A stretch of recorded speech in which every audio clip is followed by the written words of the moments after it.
કચ્છ જિલ્લામાં અતિવૃષ્ટિ અને વાવાઝોડાના કારણે સૌથી વધુ અબડાસા માંડવી તાલુકાનું પશુઓને નુકસાની થઈ છે, જેમાં 1500 જેટલા પશુઓનું મરણ થયું હોવાની જિલ્લા પશુપાલન વિભાગના નાયબ નિયામક ડોક્ટર આર.ડી. પટેલે માહિતી આપી હતી। જેમાં તેઓએ જણાવ્યું હતું કે માંડવી, મુન્દ્રા, લખપત, નખત્રાણા, ભુજ અને અંજાર જેવા વિસ્તારોમાં પણ પશુઓને નુકસાન થયું છે।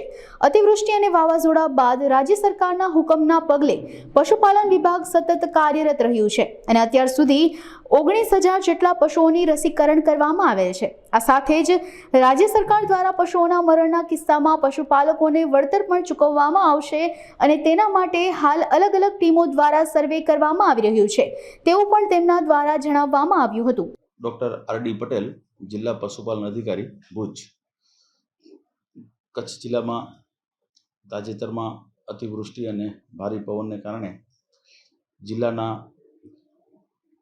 અબડાસા અને માંડવી તાલુકો સૌથી વધુ અસરગ્રસ્ત થયેલ છે અને તેની સાથે મુન્દ્રા, લખપત, નખત્રાણા, ભુજ અને અંજાર તાલુકો અંશતઃ અસર થયેલ છે। વાવાઝોડા અને અતિવૃષ્ટિ બાદ અમારી પશુપાલનની ટીમો જિલ્લાની કુલ 31 ટીમો દ્વારા સઘન પશુ રસીકરણ અને પશુ સારવારની કામગીરી ચાલુમાં છે। અત્યાર સુધી ટોટલ 31 ટીમોમાંથી અમે બહારના જિલ્લાની પણ પશુ સારવારની ટીમો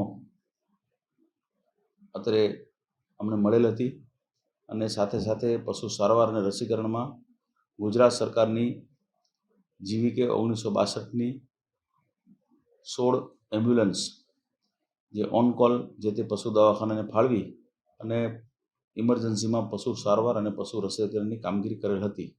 અત્યાર સુધી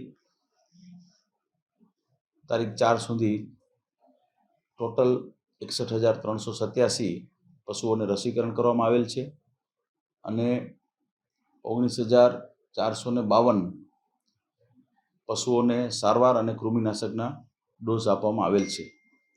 કચ્છ જિલ્લામાં તાજેતરમાં ભારે વરસાદ અને ભારે પવનને કારણે મુખ્યત્વે માંડવી અને અબડાસા તાલુકામાં